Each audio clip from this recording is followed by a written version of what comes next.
से पंगा लेना तो लेना जरूर, मगर किसी ऐसे से पंगा ना लेना जो सदियों से आपका पेट पाल रहा हो। मगर ये बात बांग्लादेश को समझ नहीं आई और बांग्लादेश ने इंडिया के साथ पंगा लेकर खुद अपने पेट पर लात मार ली है। इंडिया जो फूड सप्लाई करता था बांग्लादेश को, जिसमें प्याज, आलू और खाने पीने के मुख्तलिफ अशिया शामिल थी, इंडिया ने उनके एक्सपोर्ट पर रोक लगा दी है। तो बांग्लादेश ने कहा कि भाई कोई बात नहीं, इंडिया नहीं देता तो ना दे, हम पाकिस्तान से ये सारी चीज़ें इंपोर्ट करेंगे।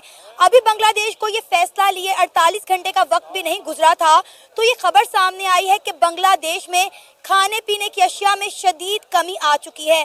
वहाँ पे महंगाई इतनी ज़्यादा बढ़ चुकी है कि वहाँ के लोग पीने के लिए दूध तक भी अफोर्ड नहीं कर पा रहे और ये सब इंडिया से पंगा लेने का नतीजा है। जब से बांग्लादेश से शेख हसीना वाजिद की गवर्नमेंट खत्म हुई है और डॉक्टर मोहम्मद यूनुस ने इंटरिम गवर्नमेंट बनाई है, तब से आए दिन कोई ना कोई बैड न्यूज़ बांग्लादेश से सुनने को मिलती है। कभी इलेक्ट्रिसिटी शॉर्टेज, कभी ये सुनने को मिलता है कि भाई इंडिया के $800 मिलियन देने हैं, कभी अब खबर ये आई है कि रशिया ने भी बांग्लादेश को वार्न कर दिया कि हमारे $630 मिलियन वापस किए जाएं। पाकिस्तानी पब्लिक से पूछेंगे कि पाकिस्तान की तरह भी अब बांग्लादेश IMF के पास जाता नजर आ रहा है, क्या बांग्लादेश दोबारा ट्रैक पे चढ़ पाएगा? जिस तरीके से उन्होंने इंडिया के साथ अपने रिलेशंस को बेहतर नहीं रखा, क्या ऐसा पॉसिबल है कि वो दोबारा से ट्रैक पे आए और उनकी इकॉनमी बेहतरी की तरफ जाए? कि इंडिया ने बांग्लादेश का हुक्का पानी बंद कर दिया है।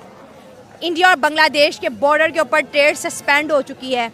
सैकड़ों की तादाद में ट्रक खड़े हैं, लेकिन इंडिया उन ट्रक्स की सप्लाई बांग्लादेश को नहीं दे रहा, जिसके अंदर फूड आइटम्स है, जिसके अंदर ग्रोसरी है।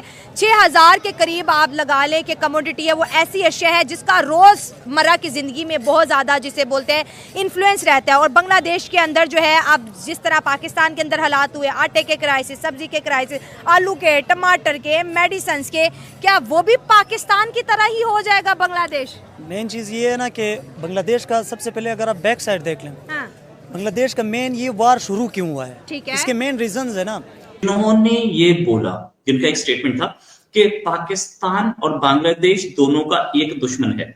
एक दुश्मन मतलब दोनों का दुश्मन एक ही है और वो दुश्मन है इंडिया, और हमें उस इंडिया के खिलाफ लड़ना है। शहीदुज़्ज़मा शायद दिन भूल गए थे कि जिस दिन जब आपकी शहीदुज़्ज़मा आपकी मां के साथ रेप हो रहा था वो बांग्लादेश में, तो आज ही के दिन 16 दिसंबर के दिन ही आजादी दिलवाई थी आप। जय हिंद दोस्तों, भारत और बांग्लादेश के बीच बिगड़ रहे हालातों से बांग्लादेश की स्थिति और ख़राब हो चुकी है, क्योंकि दोस्तों भारत बांग्लादेश को खाने वाली चीज़ें जैसे आलू, प्याज और फल इत्यादि एक्सपोर्ट बंद कर दिया है, जिससे बांग्लादेश की स्थिति दिन प्रतिदिन बिगड़ती चली जा रही है। अब उसको समझ आ रहा है कि बाप से पंगा लेना कितना भारी पड़ रहा है। मीडिया रिपोर्ट के मुताबिक बांग्लादेश बोल रहा है कि कोई बात नहीं, यदि भारत हमें ये सब चीज़ें नहीं देगा तो हम पाकिस्तान से ले लेंगे। अब उसको कौन समझाए कि जिस देश ने उसको आज़ादी दिलाई वह उसी से पंगा लेकर पाकिस्तान जैसे भिखारी देश के साथ ट्रेड करना चाहता है, जो खुद कंगाल है और आटे के लिए तरसता रहता है। मीडिया रिपोर्ट के मुताबिक बांग्लादेश IMF के पास जा रहा है। अभी तो और भी हालात ख़राब होंगे बांग्लादेश के। आखिर पाकिस्तान इतना क्यों परेशान हो रहा है बांग्लादेश के लिए? आइए देखते हैं वीडियो में आगे। यदि आप चैनल पर नए हैं तो चैनल को सब्सक्राइब कर बेल आइकन को दबाना ना भूलें और अपना ओपिनियन कमेंट बॉक्स में ज़रूर दें। सर क्या वजह है? 4 महीने हो गए हैं, वो चाहते थे शेख हसीना वाजिद अपनी हुकूमत छोड़ें और यहाँ से चली जाएं, वो चली गई। 4 महीने हो गए, अभी तक बांग्लादेश जो है वह एहतजाजों की आग में क्यों जल रहा है? क्यों उनकी टेक्सटाइल इंडस्ट्री जो है वो खसारे का शिकार हो रही है? देखें, एक तो इसमें 2-3 चीज़ें थी। एक तो जब ये हालात इस तरह के पैदा हुए तो ओवरऑल दुनिया ही पूरी एक इन्फ्लेशन की आग में, ओवरऑल एक वर्ल्ड इकॉनमी भी दबाव का शिकार थी। ऊपर से हुआ ये कि उनका इंटरनल पॉलिटिक्स और उनका इंटरनल सिस्टम भी इस तरह से धचका लगा कि जो, और फिर पिछले साल ऐसा हुआ है कि बांग्लादेश भी IMF के नरगे में आ चुका हुआ है, और ये this was the very first time कि बांग्लादेश भी IMF के नरगे में आया हुआ है। और IMF की अब पॉलिसी है, एक तरफ पॉलिसीज़ हैं, दूसरी तरफ ये जुलाई, अगस्त और सितंबर का वो ये जो 3 महीने थे उनकी इकॉनमी बिल्कुल जो है वो बैठ गई और उसमें एक्सपोर्ट बिल्कुल नहीं हुई, और इंपोर्ट जो थी वो एसेंशियल आइटम्स, तो लामहला आपको फूड आइटम्स इंपोर्ट करनी पड़ेंगी। तो इस वक्त उनकी इकॉनमी जो है वो एक सर्वाइवल की जंग लड़ रही है। वो एसेंशियल फूड आइटम्स, आटा, चावल, घी और जो फूड आइटम्स हैं, शुगर, उसको सिर्फ इंपोर्ट की इजाज़त उनके सेंट्रल बैंक्स दे रहे हैं। अदरवाइज़ जो कि उनकी टेक्सटाइल इंडस्ट्री है, उसके लिए जो रॉ मटेरियल का क्राइसिस इस वक्त उन्हें हुआ है, बैंक्स उनको अलाउ नहीं कर रहे कि वो रॉ मटेरियल को। पीने की चीज़ों की अगर हम बात करें तो 40% फूड सप्लाई इंडिया से उन्हें आता था। इंडिया ने जो पहला एक्शन लिया है वो यही एक्शन लिया है कि उन्होंने जो प्याज, आलू और खाने पीने की अशिया बांग्लादेश को एक्सपोर्ट करते थे उनके उस पर बैन लगा दिया ताकि वो भूख और अफलास से मर जाएं। तो क्या लगता है इस हालात में जब उनकी मौशियत तबाह बर्बाद हो रही है, महंगाई हद से ज़्यादा बढ़ चुकी है, क्या बांग्लादेश इंडिया के बगैर सरवाइव कर पाएगा? देखें, इस वक्त जब हालात इस तरह पे आ जाते हैं, एक इंग्लिश में एक जुमला कहा जाता है कि अपॉर्चुनिटी आउट ऑफ क्राइसिस। तो इस क्राइसिस के अंदर भी पाकिस्तान जैसे मुल्क के लिए एक अपॉर्चुनिटी है। और लास्ट वीक आपको के लिए एक खबर है कि Pakistan for the very first time 2000 ton sugar जो है वो बांग्लादेश को उन्होंने एक्सपोर्ट की है। This was the very first time ऐसा हुआ है। तो इस हालात बांग्लादेश ने फैसला किया था यही कि अगर इंडिया हमें नहीं देता खाने पीने की चीज़ें तो कोई बात नहीं, हम पाकिस्तान से लेंगे। चलिए अच्छी बात है, पाकिस्तान ने सपोर्ट किया, लेकिन पाकिस्तान को एक बार सोच लेना चाहिए कि वही बांग्लादेश है जिसने मशरकी पाकिस्तान से बांग्लादेश बनने के लिए इंडिया की हमायत मांगी थी। और इसी के लिए, इसी बांग्लादेश को बनाने के लिए, मशरकी पाकिस्तान से बांग्लादेश बनाने के लिए इंडियन आर्मी और पाकिस्तान की आर्मी आमने सामने हो गई थी। 1971 की जंग हमें नहीं भूलनी चाहिए। देखें, ठीक है, वो एक तल्ख हकीकत थी, उसको मेरा ख्याल है कि एक डरावना ख्वाब समझ के हमें भूल जाना चाहिए। बिकॉज के अब जिस तरह की ग्लोबल वर्ल्ड ऑर्डर इस वक्त चल रहा है, दुनिया एक ग्लोबल विलेज की तरह बन चुकी है। अब ना आपका कोई मुस्तकिल दुश्मन है, ना आपका कोई मुस्तकिल दोस्त है। आपका नेशनल इंटरेस्ट ही आपका सबसे बड़ा दोस्त है।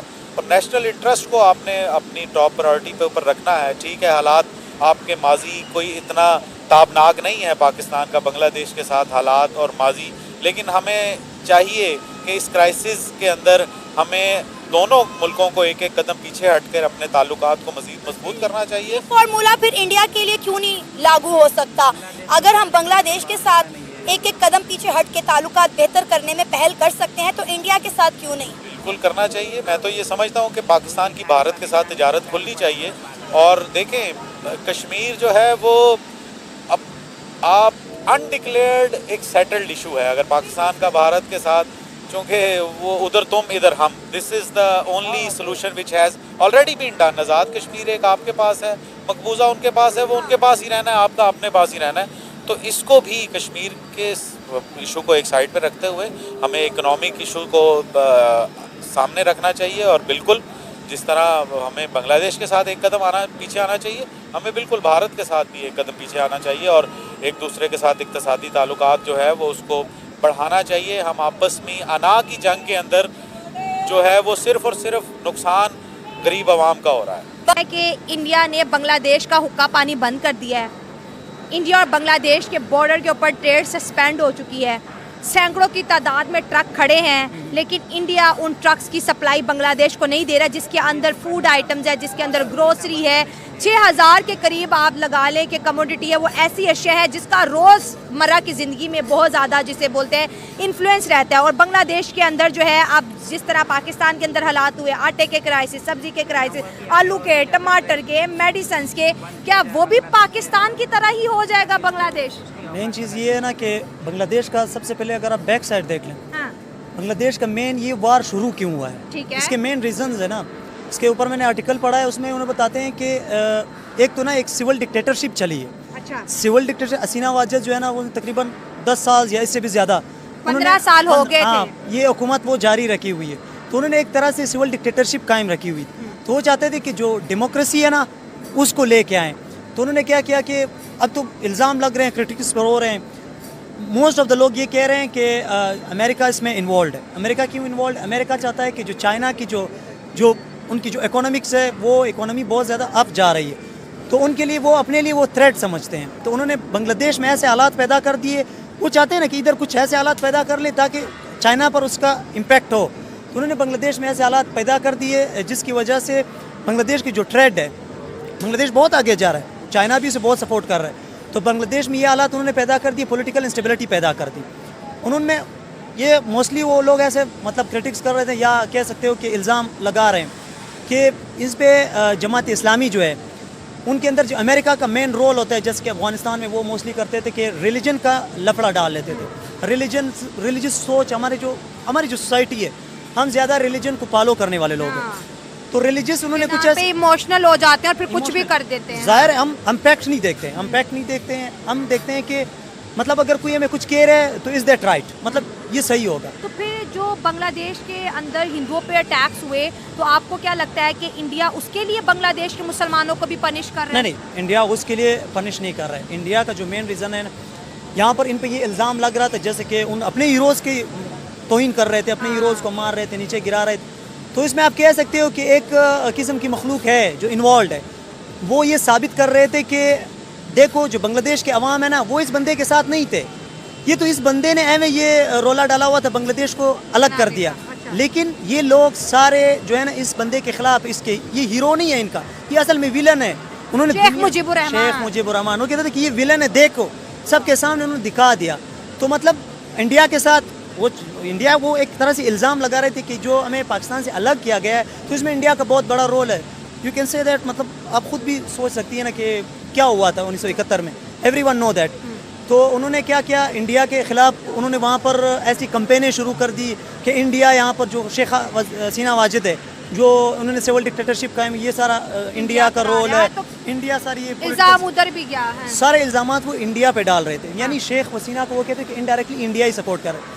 तो वहाँ पर उन्होंने ऐसे हालात पैदा कर दिए ताकि इंडिया से उनका जो ट्रेड है ना वो ख़त्म हो जाए। वो ख़त्म होगा तो बांग्लादेश ज़ाहिर है वो इंस्टेबिलिटी के नीचे जाएगा, क्योंकि उसका जो आप कह सकते हो जो टेक्सटाइल है वो बहुत ऊपर जा रहा है। जब से इनके हालात बिगड़े हैं, इंडिया के टेक्सटाइल के ऑर्डर्स बढ़ते चले जा रहे हैं हकीकत, और बांग्लादेश के बंद हो गए। और बांग्लादेश के बंद हो रहे। मेन चीज़ ये ना, किसी भी मुल्क को अगर आपने तबाह करना है, किसी भी मुल्क की अगर डेमोक्रेसी को डिस्ट्रॉय करना है, तो उसके लिए आपको 3 चीज़ें अप्लाई करनी होगी। अच्छा, उनकी इम्प्लीमेंटेशन क्या है? एक, आपने उसकी जो लेजिस्लेशन है ना, उसकी जो कवानीन है उनको कमज़ोर करना होगा। उनको किससे, ये एक चेन है, उस चेन में आपने क्या करना होगा, उस चेन में आपने एक इंस्टीट्यूशन को ज़्यादा मतलब पावर देना है।